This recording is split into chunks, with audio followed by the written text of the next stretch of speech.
আল্লাহ রসুল যখন কবর থেকে উঠবে ওহুয়া ইয়াবকি ওয়া ইয়াকুল, চোখে পানি থাকবে, মুখে চিৎকার থাকবে, জিবরিল ময়দান তো পুরাই খালি, উম্মত কই, উম্মত কোথায় গেল? ডাইনে তাকাই তো উম্মত দেখি না, বামে তাকাই তো কাউকে দেখি না, সামনে তাকাই তো কাউকে দেখি না, পিছে তাকাই তো কাউকে দেখি না, আমার উম্মত কই? জিবরিল সান্ত্বনা দিবে, মা সাক্কাল আরদা আহাদুন ইল্লা আনতা, আপনি ব্যতীত জমিনের উপরে কেউ ওঠে নাই, নিশ্চিন্ত থাকেন, উম্মত এখনো ওঠে নাই, নবী উঠে নাই, রসুলই উঠে নাই, কোনো উম্মত ওঠে নাই, আপনার উম্মত কোত্থেকে উঠবে? আপনি শান্ত হন, নিয়ে যাবে মাকামে মাহমুদ, বলো ওলামা মাকামে মাহমুদে বসবে কিনা? অথচ আমার জাতি তো ইউনিয়ন পরিষদের একটা চেয়ার পাওয়ার জন্য মরতে রাজি, মারতে রাজি, নিজের আধিপত্য ঠিক রাখার জন্য দেশ বেচা দিতে রাজি না? রাজি না? অথচ মাকামে মাহমুদ পাবে। মাকামে মাহমুদ চিনেন? এটাও তো চিনি না। দুইটাই তো চেয়ার বানাইছিলেন, একটা নিজের জন্য, একটা বন্ধুর জন্য। তৃতীয় চেয়ারের তো কোনো কথাই নাই। একটা নিজের জন্য কুরসি আর একটা বন্ধুর জন্য মাকামে মাহমুদ। বসবেন তো না, হাত রাইখা দাঁড়ায় থাকবেন। আল্লাহ বলবে বসেন, তো বলবো বসবো, তো বসবো কেন? যদি বসলাম আর কুরসি যদি আমাকে উড়ায়া জান্নাতে পৌঁছায় দিল, তো উম্মতের কি হবে? কিতাবে তো লেখা আছে, উম্মতের কি হবে? দ্বিতীয় বলছে আমি বসলে আমার অঙ্গীকার পুরা হবে কি করে? বলছে সেই অঙ্গীকার কি আল্লাহ জানেন? বলছে আমি তো উম্মতকে বইলা আসছি, মাউইদুকুমুল হাউস, হাউজে তোমাদের সাথে সাক্ষাৎ হবে। আমি চাই না উম্মত হাউজে অপেক্ষা করুক, আমি চাই আমি অপেক্ষা করি। পিপাসিত উম্মত আসতে দেরি, আমি যেন পানি পান করতে পারাইতে দেরি না হয়। বলছে তারপর, বলছে দ্বিতীয় আমি মিজানে ছুটা যাব, পাল্লা যদি সামনে না ঝোঁকে, তো আপনার প্রতিশ্রুতি আছে সালতু তা সাফি তু সাফা, তো ওইখানে দাঁড়াই আমি চাইতে শুরু করব। এই প্রতিশ্রুতি কাজে লাগাবো তো লাগাবো কোথায়? ওইখানে যে দেখতে থাকবো পাল্লা সামনে ঝুঁকে কি ঝুঁকে না, যদি সামনে না ঝুঁকে তো চাইতে থাকবো। আপনার অঙ্গীকার আছে সালতু তা, আমি চাইলে নাকি দিবেন, সাফি তু সাফা, সুপারিশ করলে নাকি মঞ্জুর করবেন। আপনার অঙ্গীকার আছে লা ইউখজি কাফি উম্মতিক, কেন পাল্লা যদি সামনে না ঝুঁকলো তাইলে তো ঘোষণা হবে শাকিয়া ফুলান ইবনু ফুলান, অমুকের বেটা অমুক, অমুকের উম্মত চিরদিন অসফলতা অর্জন করলো, তো আমি চেহারা দেখাবো তো দেখাবো কি করে? আপনারা বলছেন লা ইউখজি কাফি উম্মতিক, আমি তো মিজানে দৌড়াবো, ওইখান থেকে আমি পুলসেরাতে দৌড়াবো। যদি পাল্লা পার না হইতে পারে, হয় আফসোস, আমি তো এই কান্না কানতে কানতে কত বৎসর হয়ে গেল। রাগ হয়ে যাবা তোমরা? আজকে কি বার চলতেছে? হ্যাঁ, দূর, সূর্য ডুবার সাথে সাথে শুক্রবার, ঠিক না? রাগ হয়ে যাবা? পায়ে হাত রাখি, একজন তোলাবাও নাই শুক্রবারে 1000 বার দুরূদ পড়ে, এক তোলাবাও নাই। অথচ দুনিয়া, বাংলাদেশের সবচেয়ে হাই টেকনোলজি দ্বারা এখানে পাক হয়, নেটে দেখি, ঠিক না? অথচ 1000 বার দুরূদ পড়ে না। মনে হয় না 500 বারও পড়ে, মনে হয় না 200 বারও পড়ে, মনে হয় না 100 বারও পড়ে। কোনো যুবক নাই যে 10 বার পড়ে। অথচ হুকুম ছিল রাগ হয় না, পায়ে হাত রাখে। বেতার থেকে বলতেছি, বেতার থেকে। এটা ওয়াজের জন্য বানানো হয় না, এটা গানের জন্য বানানো হয়েছে। গানালারা ঠোঁটে লাগায় লাগায় গাইতে থাকে আর গড়তে থাকে। আমার তো এই স্বভাব নাই, আমি ডাইনে বামে দেখেই বলবো। দ্বিতীয় আরেকটা যুক্তি হলো, ওয়াজ শুনতে আওয়াজ লাগে না। আল্লাহর কাছে আওয়াজের শব্দ ছিল, কিন্তু আল্লাহ কোরআনে আওয়াজের কথা বলেন না, ফাস্তামিউ বলছেন। মন লাগাও, ওয়াজের জন্য মন লাগে, আওয়াজ লাগে না। কনসাল্টের জন্য আওয়াজ লাগে, কনসাল্ট আওয়াজ ছাড়া হয় না। আওয়াজ যদি না হইলেও ভালো, তাইলে গায়িকাও নেমে যাবে। আর যুবকদের কোমরে তো শক্তিই আসবে না, ওরা ডান্স করবে কেমনে? ওরা তো ডান্স করে শুধু ড্যাগের আওয়াজে। জিজ্ঞাস করেন এখানে থাকলে, সবই তো টুপিওয়ালা দেখা যায়, ওদেরকে তো দেখাই যায় না। ওদেরকে জিজ্ঞেস করেন ডান্স করতে হলে আওয়াজ লাগবে আর ওয়াজে মনোযোগ লাগবে। তো যেটা বুঝাইতেছিলাম, একজন আইঠা আমাকে উঠা আমাকে বলল যে অমুক, উনাকে চিনেন? আমি বললাম আমি তো ওনাকে চিনি না। তো বলল অমুক পীরজাদা। তো আমার মাথায় লাগলো, আমি বললাম আমাকে আমি বুঝছি পানের গ্রাম যাইতেছে, ভাল লাগতেছে না, বন্ধ গাড়ি, আর কেউ কিছু বলতেছে না। আমি বললাম আমাকে চিনেন? বললো আপনাকে তো চিনি না। আমি বললাম উনি পীরজাদা, আমি নবীজাদা। বড়কে তো পুরা বাচ্চের লোক হাসা দিল, কেননা আমি যে নবীজাদা এটা তো কোনো গুনাহ না, ঠিক না? আদম আলাইহিস সালাম প্রথম নবী, ঠিক না? উনারই সন্তান আমি, ঠিক না? না সন্তান না? আরে সন্তান না, আপনি সন্তান না, আপনি নিজেকে এত ছোট মনে করেন কেন? আচ্ছা ওইটা বাদ দিলাম, কোরআনই তো বলতেছে আবুকুম ইব্রাহিম, ইব্রাহিম আলাইহিস সালাম আমাদের বাবা, ঠিক না? আমি ওনার সন্তান তো, হ্যাঁ? তো নবীজাদা বললে অসুবিধা কি? তো বুঝাইতেছিলাম যেই মানুষটাকে কুদরতি হাতে অস্তিত্ব দিলেন, হুকুম দিয়া দিলেন না, হুকুম দিয়া তো সব তৈরি, দুই অক্ষরে সব তৈরি। যেই মানুষটাকে কুদরতি হাতে তৈরি দিলেন, অস্তিত্ব দিলেন। আমি একটা জিনিস দেখাইতে চাইতেছি, একটু মনোযোগ লাগবে, নাইলে বুঝে আসবে না, নাইলে জীবন এরকম এলোমেলোই চলবে। যেই মানুষটাকে কুদরতি হাতে অস্তিত্ব দিলেন, হুকুম দিয়া না, সব হুকুমের তৈরি, দুই অক্ষরে তৈরি। কোন কোন লিখতে দুই অক্ষর লাগে, কাফ আর নুন, আমরুহু বাইনাল কাফি ওয়ান নুন। যেই মানুষটাকে 10 মাস সময় নিয়ে অস্তিত্ব দিলেন, সব 6 দিনে তৈরি করলেন, এত সুন্দর অস্তিত্ব দিলেন। আল্লাহর শানে তো এটা বলা ঠিক না, মনে হয় আল্লাহই ভাবতে শুরু করলেন যে এত সুন্দর তো শ্রেষ্ঠত্বের মুকুট আর কার মাথায় দিব, তোর চেয়ে সুন্দর তো কাউকে দেখি না, বিদায় শ্রেষ্ঠত্বের মুকুটটাও তোর মাথায় দিলাম। এত সুন্দর অস্তিত্ব দিলে, কুদরতি হাতের না, হাতের জিনিস আর হুকুমের জিনিস এক হয় নাকি? তো আল্লাহ সৃষ্টির ভিতরে শ্রেষ্ঠত্বের মুকুটটা যার মাথায় দিলেন, আর এত সৌন্দর্য সুন্দর হইলেও তা আল্লাহ বলে আর সৃষ্টির ভিতরে সৌন্দর্যের ঘোষণা কার নামে দিব? তোর নামেই দিলাম। মানুষ সৃষ্টির ভিতরে সবচেয়ে সুন্দর, মানুষের চেয়ে সুন্দর কোনো সৃষ্টি নাই।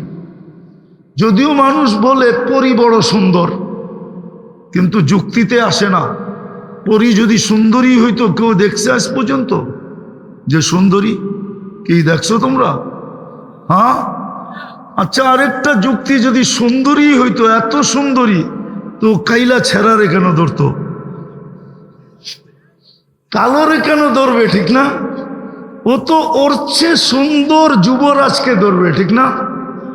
আছে না কিছু যুবরাজ আমরা মিডিয়ায় দেখি, ওদেরকে তো ধরে না, ধরছে কারে? গ্রামের কালো একটাকে।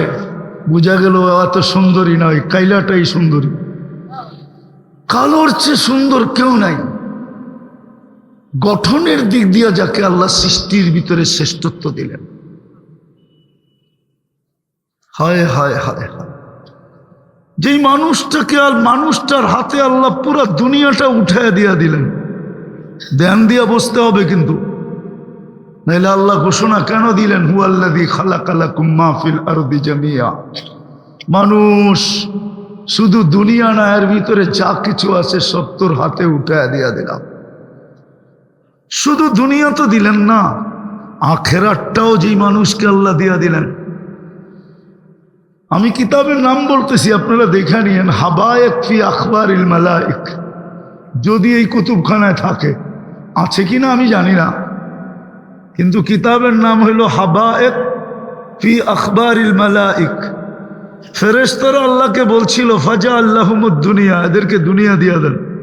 আমাদেরকে বলছিল ওয়াজা আল্লানাল আখিরা, আল্লাহ আখিরাত আমাদেরকে দিয়া দেন। আল্লাহ প্রতি উত্তরে বলছিল ওয়াউফাদ্দিলুকুম আলা মান খালাকতু বিয়াদিয়া, আমি তোমাদেরকে শ্রেষ্ঠত্ব দিব ওদের উপরে যাদেরকে আমি দস্তে কুদরত দিয়ে অস্তিত্ব দিছি। অকদ খলাকতুকুম বিআমরি, তোমাদেরকে তো হুকুম দিয়ে অস্তিত্ব দিছি। হুকুমের জিনিসের, হাতের জিনিসের উপরে হুকুমের জিনিসকে শ্রেষ্ঠত্ব দেই কি করা? তো বলছে সিদ্ধান্ত, জাআলতু লাহুমুদ দুনিয়া ওয়াল আখিরা, আমরা মানুষকে দুনিয়াও দিলাম আখিরাতও দিলাম। ফেরেশতা বলতেছে আল্লাহ আমরা কি করব, আমাদের কাজ কি? আল্লাহ বলে আনতুম তাবউন লাহুম তাস্তাখদিমুনাহুম, তোমরা মানুষের অধীন সেবা করবে। সত্যি আমি শিক্ষিত মানুষকে জিজ্ঞাসা করতেছি, দুনিয়ার টেকনোলজির যুগ, আচ্ছা টেকনোলজির দিকে তাকায় দেখেন তো এই মানুষের শরীরটা চলে কি দিয়া? টেকনোলজি হিসেবে তো চলার কথা না। যদি টেকনোলজি দিয়েই চলতো তাহলে এক একটা অঙ্গে চালানোর জন্য বিরাট বড় একটা প্রজেক্ট লাগতো, শত শত ওয়ার্কার লাগতো। চলে কি দিয়া? ওনাকে জিজ্ঞেস করি চলে কি দিয়া? টেকনোলজির যুগ, টেকনোলজি বলে না, একদল লোক আছে বিজ্ঞান বিজ্ঞান বলতে বলতে থুতু বাইর করে ফেলে, টেকনোলজি বলতে বলতে গলা শুকায় ফেলে। এদেরকে জিজ্ঞেস করি মানুষের দেহটা টেকনোলজি দিয়ে চলে কি করে? দুই চোখেই তো 26 কোটি ক্যামেরা, 4 বার টেস্টিং ছাড়া তো আল্লাহ ভিতরে ঢুকতে দেয় না। প্রথম নাক গ্রান টেস্ট করে, গ্রান যদি ঠিক না থাকে প্রথম টেস্টেই রিজেক্ট, গ্রান ঠিক না সরা। দ্বিতীয় জিহ্বায় টেস্ট করে স্বাদ ঠিক আছে কিনা, জিহ্বা টাচ করতে দেরি, স্বাদ বলতে দেরি করে না। যদি স্বাদ এদিক থেকে ওদিক হয়ে যায় তো জিহ্বা বলে দেয় স্বাদ ঠিক না সরা। তৃতীয় চেকিং করে দাঁত, পাথর আছে নাকি কণা জাতীয় কিছু আছে কিনা। প্রথম কামড়টাই পাথরের উপরে পড়ে, কোরবান যাও আল্লাহর উপরে, বাহির করে দেয়। চতুর্থ চেকিং আবার জিহ্বা করে, পাথর তো সরাইলি দাঁত, দাঁত তো সরাইলো পাথর, ও জিহ্বা তুই কি সরাবি? ও দেখে কোনো আঁশ আর চুল জাতীয় আছে কিনা। না মিথ্যা? ও আপনি এখানে বসা, 4 বার চেকিং ছাড়া তো ঢুকতে দেয় না। বাবার বিষয়, কিন্তু আমি একটু গণাইতে চাইতেছি যাতে বুঝে আসে। আমার বুঝানোর উদ্দেশ্য হইল আজকে আমাদের দুরবস্থা কেন,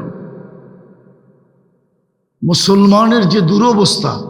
আমি একটু ঘুরে ঘুরে আনতে চাইছিলাম আপনাদেরকে যে উম্মতে মুহাম্মদীর এই দুরবস্থা কেন। যে উম্মতকে আল্লাহ নিজের কুদরতি হাতে বাছাই করলেন, হুয়াজতাবাকুম, যে উম্মতের মাথায় আল্লাহ শ্রেষ্ঠত্বের মুকুট দিলেন, দ্বিতীয় মুকুট, কুনতুম খায়রা উম্মাহ, যে উম্মতকে আল্লাহ নিজের জন্য নির্বাচিত করলেন। আমরা কিন্তু আল্লাহর জন্য আগন্ত, আল্লাহর জন্য নির্বাচিত, আমরা কিন্তু আল্লাহর জন্য বাছাইকৃত।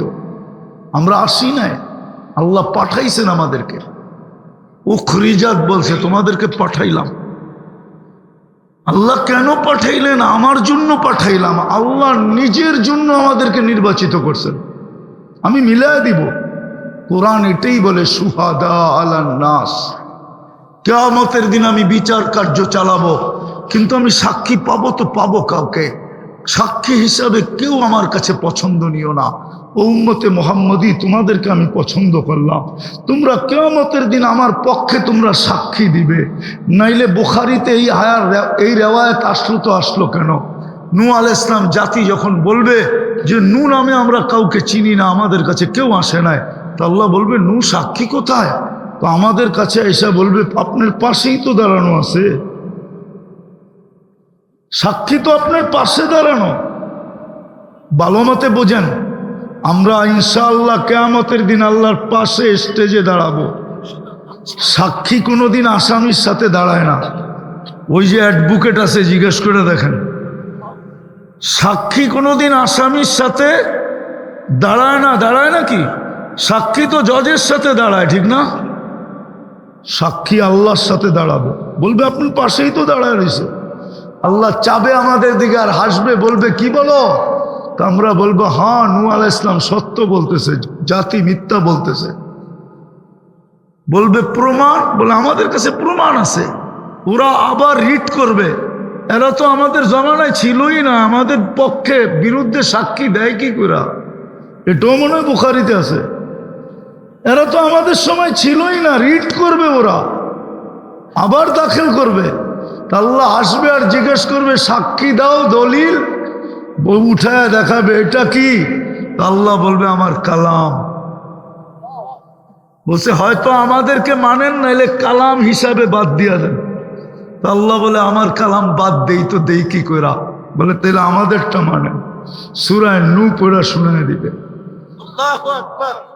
যেই জাতিকে আল্লাহ নিজের জন্য চয়েস করলেন, আজকে ওই জাতির এই দুরবস্থা হয়। কিন্তু জাতি তো উম্মতের উপরে আঙ্গুল উঠায়, ওলামাদের উপরে আঙ্গুল উঠায়, এটাই আমাদের স্বভাব হয়ে গেছে। তো যেটা বলতেছিলাম, আমার যোগ বিয়োগ মিলে না যে ফিলিস্তিনের এই বোম ফাটে কি করে। আপনাদের মিলে কিনা জানি না, যে এখানে ইব্রাহিম খলিল। আমার যোগ বিয়োগ মিলে না, এই উম্মতের এই দুরবস্থা হবে কেন? যে উম্মতকে আল্লাহ নিজে বলতেছে উলাইকা লাহুমুল আনতুমুল আলাউনা, তোমাদেরকে নিচে যাইতে কখনো দিব না। উলাইকা লাহুমুল আমান, নিরাপত্তার চাদর দিয়ে তোমাদেরকে ঢাকা রাখবো। লাহুম রিজকুন কারীম, তোমাদেরকে পাখির মতো আমি পালবো। লাহুম হায়াতান হায়াতান তাইয়্যিবা, পছন্দের জীবন তোমাদেরকে দিব। আজকে উম্মতকে দুই হাতে কিলাই কি করা? আল্লাহ করে তো করে কি? তাকায় না তো তাকায় না কেন? একটু ভালো মতে বোঝেন। শুনামো আমি, একটু লম্বা সময় শুনামো, পুরাটাই শুনামো। একটু ভাবেন কেন এই দুরবস্থা?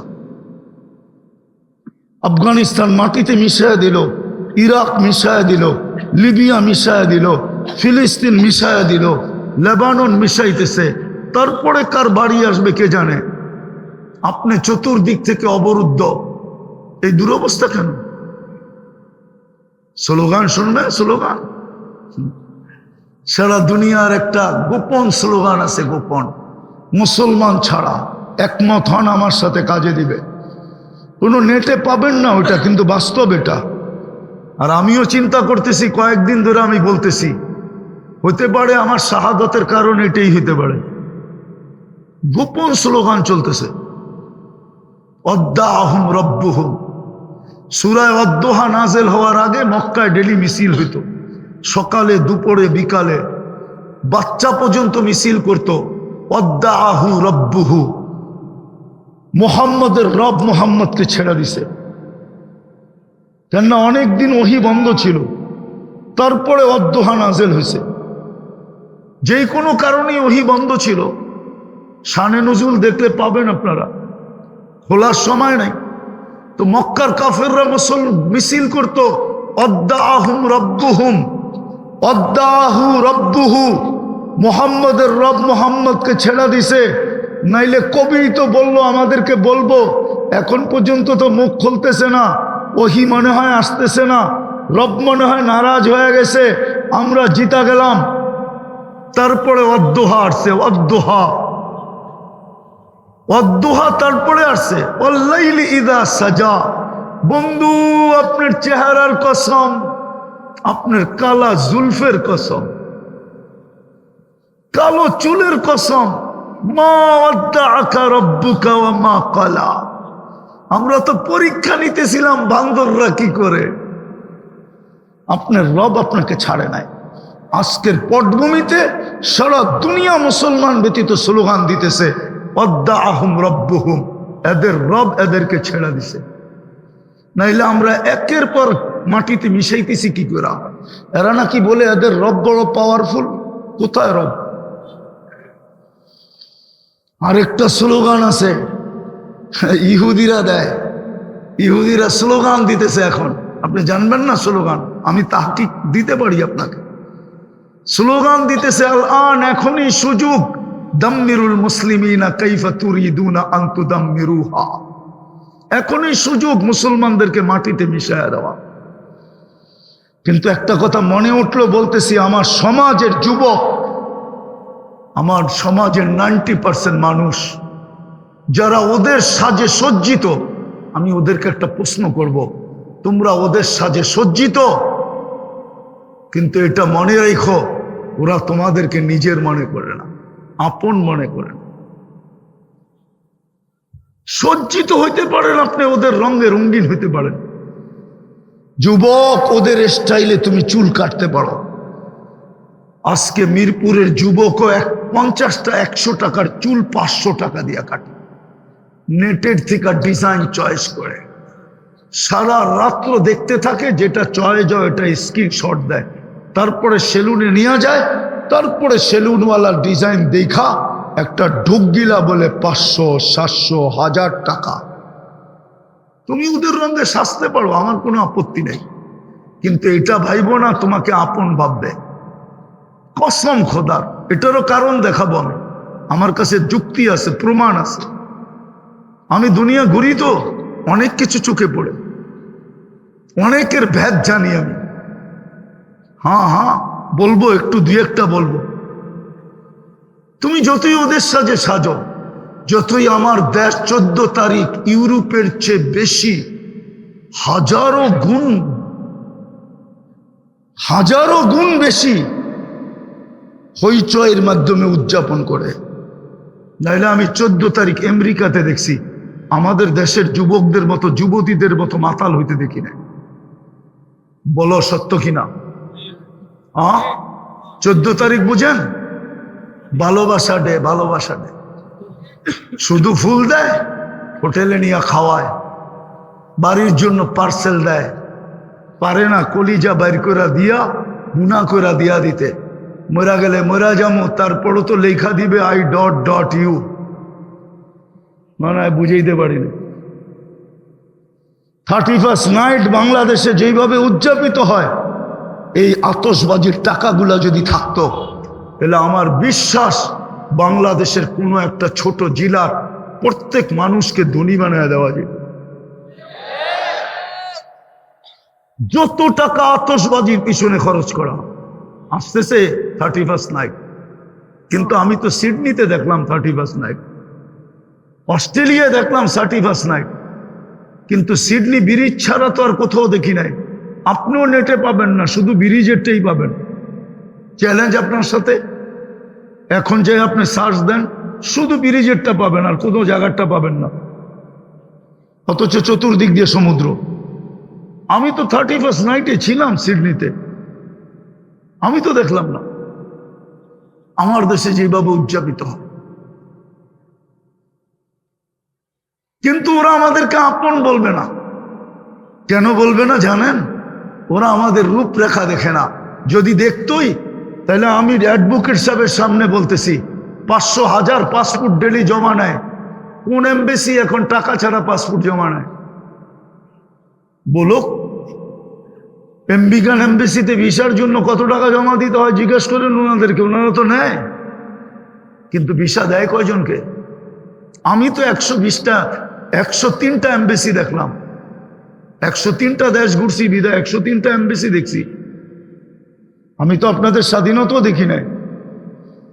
আমি তো 18ই জুলাই চলে গেছি ইংল্যান্ড। 5 তারিখে রাত্রে আমার ফ্লাইট ছিল ইংল্যান্ড থেকে কানাডা। টরন্টোতে নামার পরে আমি যখন দেখছি ওরা অতি মাত্রায় উৎসাহিত, আমি জিজ্ঞেস করছি এত খুশি কেন? আপনি তো আকাশে ছিলেন, দেশ তো স্বাধীন হয়ে গেছে। আসছি তো আমি আগস্টের 18 তারিখে, আবার চলে গেছি, আসছি সেপ্টেম্বরের 23 তারিখে। ভিসা তো দেয় না, পাসপোর্ট তো ফেরত দিয়ে দেয়। দুরবস্থা কেন? আমি সব জায়গায় চলে আসছি, আর লম্বা করবো না। আমাদের বাবা উচিত, নাইলে কিন্তু আমরা বাঁচতে পারবো না। সত্য এটাই, আল্লাহ বড় নারাজ, আল্লাহ বড়, আল্লাহ বড়। কয়েকজন হুজুরের দিকে দেখা সিস্টেম চেঞ্জ হবে না, এটা কিন্তু উম্মত। টঙ্গীর ইস্তেমা দেখা সিস্টেম চেঞ্জ হবে না, এটা কিন্তু উম্মত। মনে রেখেন, এটা কিন্তু বড়, এটা কিন্তু উম্মত, বড় চোখের পানি জড়ানো উম্মত। আমি প্রমাণ দিব, 23 বৎসরে চোখের পানি শুকায় নাই। জিবরিল মিকাইল জিজ্ঞাসা করছে মা জালা আরাকা তাবকি, যখনই দেখি কাঁদেন কেন? বলছে উম্মতের জন্য চোখের পানি শুকায় না। বলেন মৃত্যু লগ্নে চোখে পানি ছিল কি ছিল না? জিবরিল জিজ্ঞাসা করে নাই আতাবকি ওয়া আনতা ইলা রফিকিল আলা, এখনো কাঁদেন? আল্লাহর সান্নিধ্যে চলে যাবেন। খুশি তো, খুশি হওয়ার তো কথা, কাদার তো কথা না। কাঁদেন কেন? উর্দু জগতে তো খুশির বন্যা চলতেছে। জিজ্ঞাসা করছে কেন? ইয়াসিলুল হাবিব ইলাল হাবিব, বন্ধু বন্ধুর কাছে চিরদিনের জন্য চলে যাবে, এই জন্য খুশি চলতেছে। আল্লাহু ইয়ান্তাযিরুক, আল্লাহ আপনার অপেক্ষায় অপেক্ষমান। তাড়াতাড়ি হুকুম দেন মালাকুল মউতকে হাত রাখো। বলছে চোখে তো পানি। বলছে কেন? বলে ফামান লিবাদিলি উম্মতি, আমার পরে উম্মতকে কে দেখা রাখবে? ওই উম্মতের আজকে এই দুরবস্থা কেন? বলেন আমাকে যুক্তি দিয়ে বোঝান। আল্লাহ তো বলছিল আমি দেখা রাখবো। আমি যদি আল্লাহকে প্রশ্ন করি দেখেন না, তো দেখেন না কেন? আরো যুক্তি আছে আমার কাছে। এই উম্মতের পরে তো উম্মত নাই। আপনি তো বলতেছেন লিল্লাহি জুনুদুস সামাওয়াতি ওয়াল আরদ, আকাশ জমিনের সমস্ত সৃষ্টি আমার সৈনিকের অন্তর্ভুক্ত। এগুলারে পালেন তো পালেন কেন? আমাদের পরে তো উম্মত নাই, কার উপরে ব্যবহার করবেন? আমাদের নবীজির পরে তো নবী নাই, কার জন্য ব্যবহার করবেন? কেন বসায় রাখছেন? দেখেন না ইসরাইল, দেখেন না ওদেরকে দেখেন না, ওকে সাকে ব্যবহার করেন না কেন? কি যুক্তিতে বলে না? হ্যাঁ, কেন ব্যবহার করেন না? জমিনেরটা করেন। আমি তো ঘুরে দেখলাম দুনিয়ার সবচেয়ে বেশি আবাবিল বাস করে ফিলিস্তিনে। শাম সবচেয়ে বেশি আবাবিল পাওয়া যায় শামে। শামের চেয়ে বেশি আবাবিল কোথাও পাওয়া যায় না দুনিয়া। মক্কা মদিনায়ও পাওয়া যায় না। মক্কায় কিছু পাওয়া যায়, এটা রাত্রে বাহির হয়, তোয়াফের রাত্রে দেখা যায় কাবার চতুর্দিক দিয়ে উঠতেছে। হ্যাঁ, আমি তো বলি ওরে না, কাবা পাহারা দেয়। কাবা, জানি না ওলামা একমত হবে কিনা। সবচেয়ে বেশি বাস্ত হলো ফিলিস্তিনে। হুকুম দেন না তো দেন না কেন? ওই পাথর কি দুনিয়াতে নাই? যেটা মারতে দেরি, হাতি পাউডার হইতে দেরি হয় নাই, ওই পাথর কি দুনিয়াতে নাই? আল্লাহর ভান্ডারে নাই? অথচ আল্লাহ তো বলে আমার খাজিনা এত বড়, লাউ জামা আউয়ালাকুম আখিরাকুম জিন্নাকুম ওয়া ইনসাকুম ওয়া হাইয়াকুম ওয়া মাইয়িতাকুম ওয়া যাকারাকুম ওয়া উনসাকুম ওয়া ইয়াবিসাকুম ওয়া রুতাবাকুম ফি সাঈদিন ওয়াহিদিন ফাসআলু কুল্লা ওয়াহিদাতিন মিনহুম মাসআলা ফাআতু কুল্লা ওয়াহিদাতিন মিনহুম মাসআলা মা নাকাসা মিন খাজাইনি শাই কামা ইয়ানকুসুল বাহরু ইদা উদখিলাল মিখয়ালু ফি। তোমাদের সমগ্র সৃষ্টি যদি ময়দানে জমা হও, আমি শর্ট করতেছি, আর আশা অনুযায়ী আমার কাছে চাও, আমি সবার আশা যদি পুরা করি, আমার ভান্ডারে এতটুকু কমবে না যতটুকু সমুদ্রে সুই ঢুকাইয়া বাহির করে নিয়ে আসলে মাথায় পানি লেগে কমবে। আমার ভান্ডারে এতটুকু কমবে না। তা আপনার ভান্ডারে কি ওই পাথর কম হয়ে গেল? আউট হয়ে গেল? হুকুম দেন না কেন? ভাবেন কেন এই দুরবস্থা? কেন আল্লাহ তাকায় না? আল্লাহর রসুল তো এখনো কবরে কাঁদতেছে। আমি তো 16ই অক্টোবর ছিলাম, আগস্টে ছিলাম মদিনা মুনাব্বারায়। আমি যখনই যাই আমার মন চায়, হয় যদি একটু অনুমতি দিত তাহলে কবরে কান লাগায় শুনতাম কি বলে। আমি তো পুরা টিম নিয়ে আসতে পারবো এখানে, যারা স্বপ্নে দেখছেন, পুরা জামাত এক স্বপ্ন দেখছেন। আল্লাহ রসুল কাঁদতেছে, জিজ্ঞাসা করছে কাঁদেন কেন? বলছে বাংলাদেশের সরল সহজ উম্মতের জন্য কাঁদি, সাদা সিধা উম্মতের জন্য কাঁদি। বলছে আমার বাংলাদেশের উম্মতের ইমান ছিনায় নিয়ে যেতেছে। কেউ তো বলতেছে ভাঙ্গা ঘরে থাকবো না, স্বামীর কথা মানবো না, কেউ এই স্লোগান দিতেছে, কেউ ওই স্লোগান দিতেছে, কেউ ওই স্লোগান দিতেছে। আমার বাংলাদেশের সাদা সিধা উম্মতের ছিনায় নিয়ে যেতেছে। এই জন্য আমার চোখের পানি। সর্বশ্রেষ্ঠটা বলতেছি, পড়া দেখেন আবুল সামরকান্দি রহমতুল্লাহ কিতাবের নাম বলবো না, খুঁজে বের করেন। সাবুল সমরকান্দি তো লেখছেন, আমি লিখি নাই। আল্লাহ রসুল যখন কবর থেকে উঠবে, চোখে পানি থাকবে, মুখে চিৎকার থাকবে, জিবরিল ময়দান তো পুরাই খালি, উম্মত কই? উম্মত কোথায় গেল? ডাইনে তাকাই তো উম্মত দেখি না, বামে তাকাই তো কাউকে দেখি না, সামনে তাকাই তো কাউকে দেখি না, পিছে তাকাই তো কাউকে দেখি না। আমার উম্মত কই? জিবরিল সান্ত্বনা দিবে, মা সাক্কাল আরদা আহাদুন ইল্লা আনতা, আপনি ব্যতীত জমিনের উপরে কেউ ওঠে নাই, নিশ্চিন্ত থাকেন, উম্মত এখনো ওঠে নাই, নবী উঠে নাই, রসুলই উঠে নাই, কোনো উম্মত ওঠে নাই, আপনার উম্মত কোত্থেকে উঠবে? আপনি শান্ত হন, নিয়ে যাবে মাকামে মাহমুদ। বলুক ওলামা মাকামে মাহমুদে বসবে কিনা? অথচ আমার জাতি তো ইউনিয়ন পরিষদের একটা চেয়ার পাওয়ার জন্য মরতে রাজি, মারতে রাজি। নিজের আধিপত্য ঠিক রাখার জন্য দেশ বেচা দিতে রাজি না? রাজি না। অথচ মাকামে মাহমুদ পাবে। মাকামে মাহমুদ চিনেন? এটাও তো চিনি না। দুইটাই তো চেয়ার বানাইছিলেন, একটা নিজের জন্য, একটা বন্ধুর জন্য। তৃতীয় চেয়ারের তো কোনো কথাই নাই। একটা নিজের জন্য কুরসি আর একটা বন্ধুর জন্য মাকামে মাহমুদ। বসবেন তো না? হাত রাইখা দাঁড়ায় থাকবেন। আল্লাহ বলবে বসেন, তো বলবো বসবো তো বসবো কেন?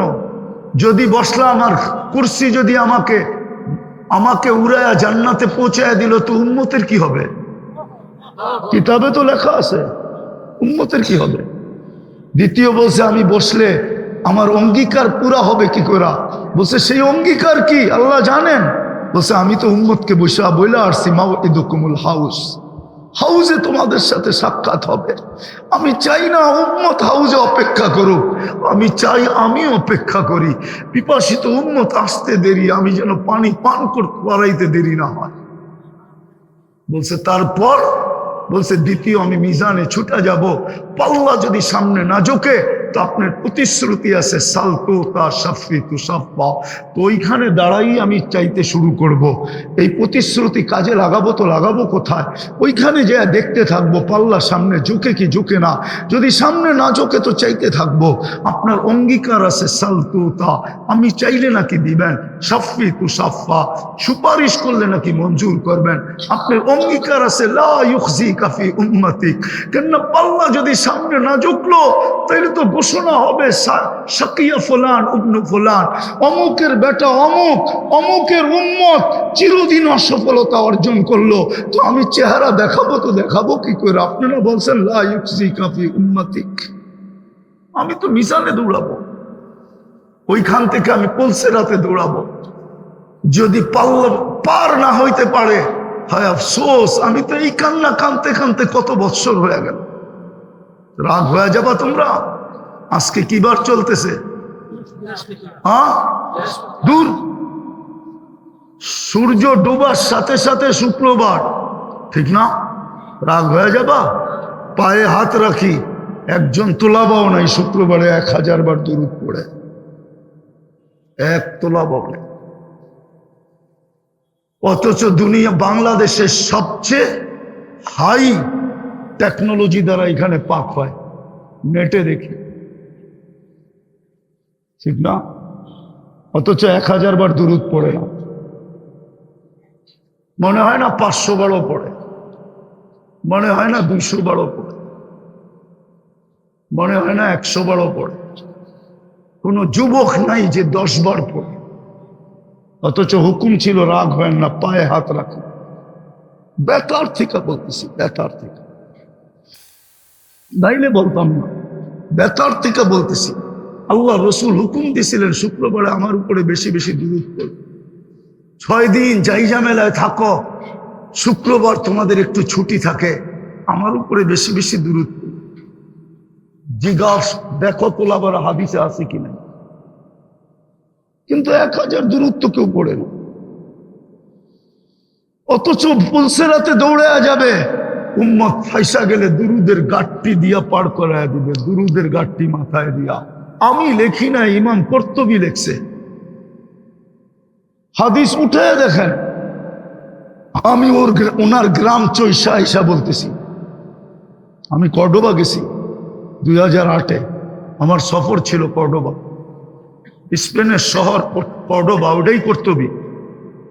এখন কর্ডোবা, আগে কর্তুবী ছিল, ওইটাই।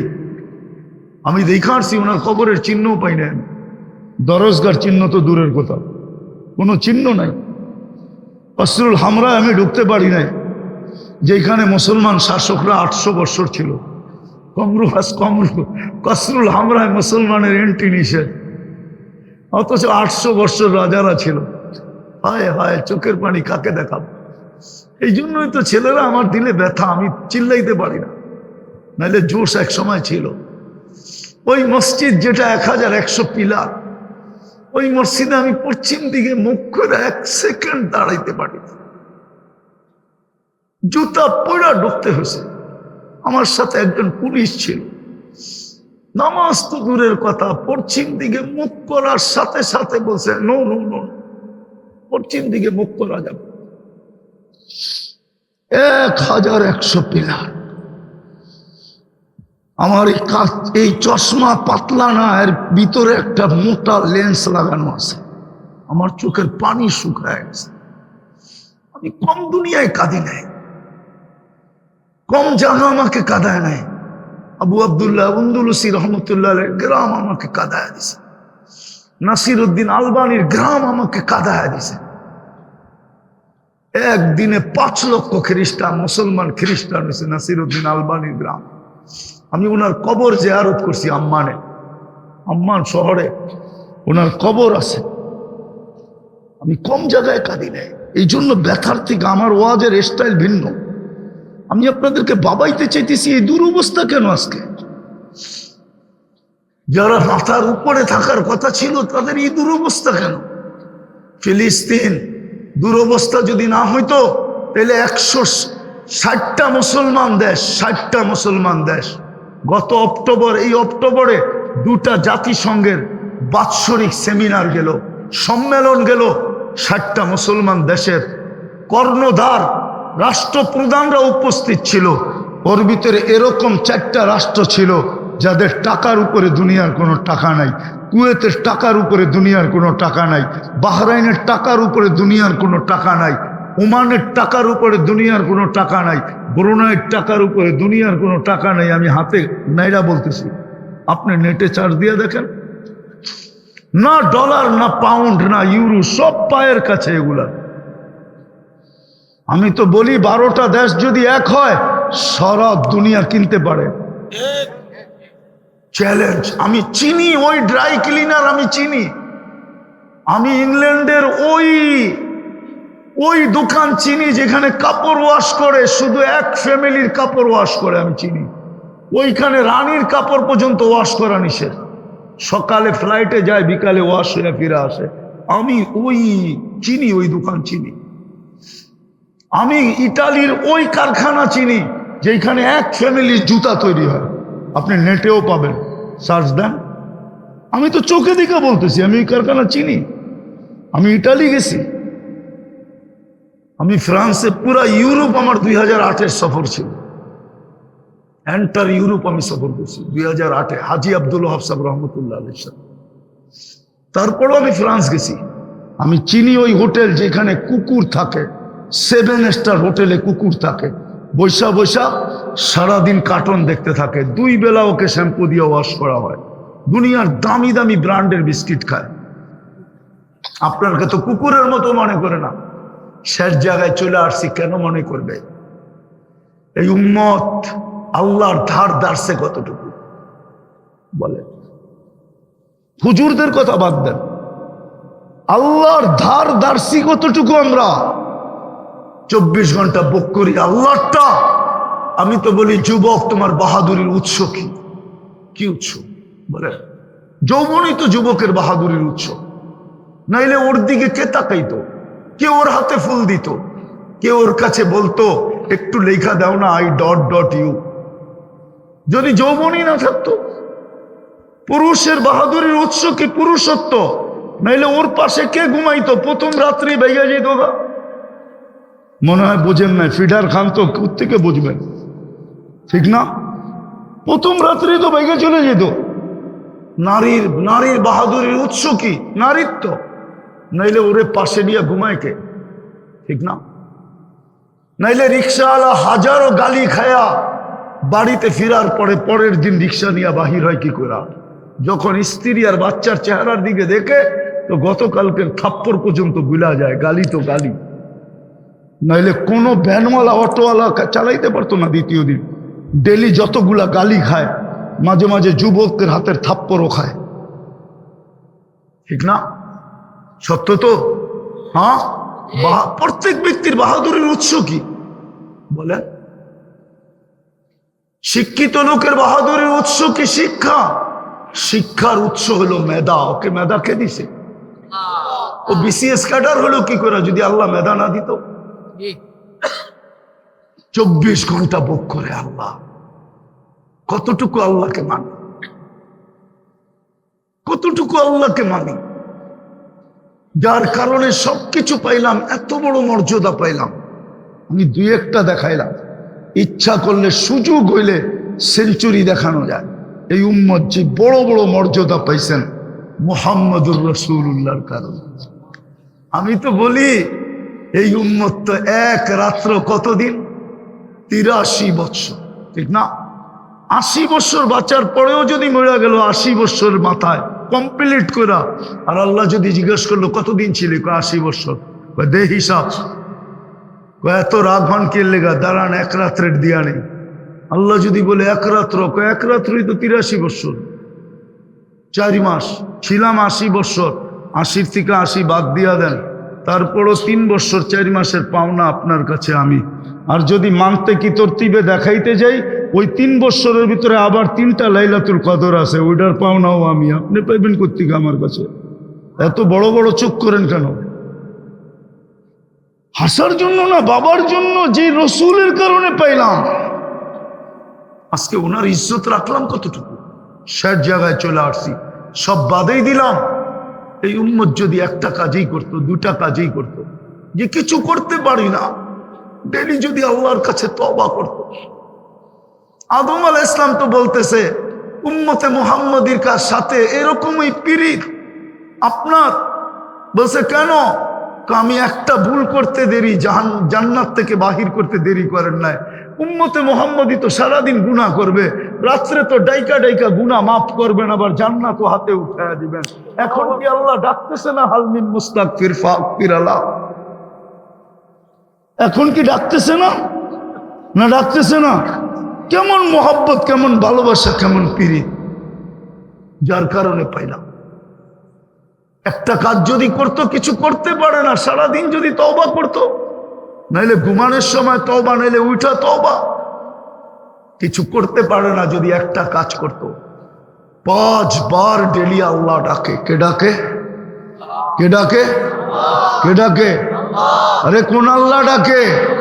শুধু আল্লাহ তো ডাকে না, সাথে সাথে তো রহমানও ডাকে, রহিমও ডাকে, মালিকও ডাকে, কুদ্দুসও ডাকে, সালামও ডাকে, মুমিনও ডাকে, মুহাইমিনও ডাকে, আজিজও ডাকে, জব্বারও ডাকে, মুতাকাব্বিরুল খালিকুল বারিউল মুসাব্বিরুল গফফারুল কহ্হারুল ওয়াহাবুর রাজ্জাকুল ফাত্তাহুল আলিমুল কাবিদুল বাসিতুল খাফিদুর রাফিউল মুইজ্জুল মুদিল্লুস সামিউল বাসিরুল হাকামুল আদলুল লতীফুল খবীরুল হালিমুল আযীমুল গফুরুশ শাকুরুল আলিয়ুল কবীরুল হাফিজুল মুকিতুল হাসিবুল জলিলুল করিমুর রকিবুল মুজিবুল ওয়াসি আল হাকিমুল ওয়াদুদুল মজিদুল বাঈসুশ শাহীদুল হকুল ওয়াকিলুল কবিয়ুল মতিনুল ওয়ালিয়ুল হামিদুল মুসি আল মুবদি المعيد المحيي المميت الحي القيوم الواجد الماجد الواحد الأحد الصمد القادر المقتدر المقدم المؤخر الأول والآخر الظاهر والباطن الوالي المتوالي البر التواب المنتقم العفو الرؤوف مالك الملك ذا الجلال والإكرام